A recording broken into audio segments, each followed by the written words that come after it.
There are a couple of different values of loyalty programs in general, and it might seem surprising that an LCC, a low-cost carrier, should look at a loyalty program. The traditional view of a loyalty program is that it's a marketing cost. A customer flies 10 flights or 20 flights, you give them a free flight, on the hope that they'll fly on your airline more often. That's probably not the right way to look at loyalty programs.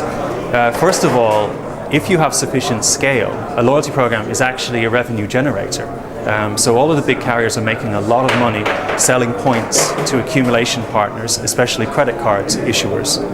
So that's a big revenue generator, and it's revenue that comes in at many times the cost of operating the program. The second point about loyalty programs is that they give you access to an awful lot of data.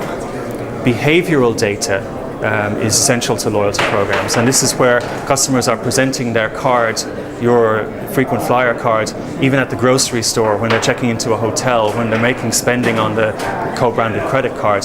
That behavioral data is actually a lot more valuable than just profile data.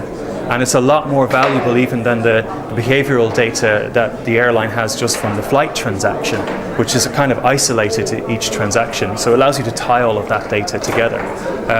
So there's a lot of ways you can unlock value in that data. But again, you know, in a transparent way, so the consumer understands they're exchanging data for convenience.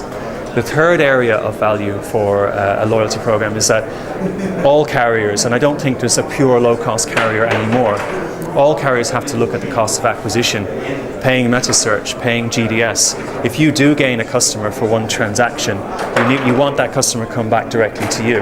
And loyalty programs help enforce that. They help the customer realize that they should be shopping directly on your site, and that sort of gives you the ability to be a more effective retailer and have a direct relationship and reduce your cost of acquisition over time.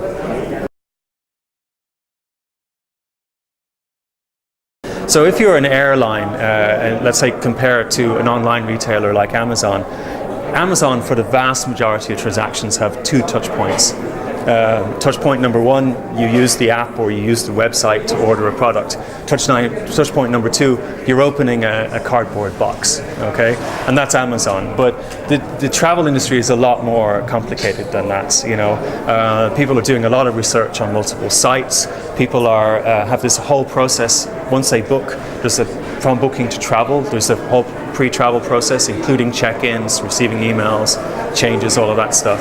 There's the departure airport, there's the arrival airport, there's the onboard experience, there's post-departure. So you have all of these different touch points, not counting your contact center. In a world of social media, contact center is not so much about, you know, answering phones and making sales in a semi-expensive way anymore, but it's all about customer service and monitoring your social network channels for issues that people can actually solve.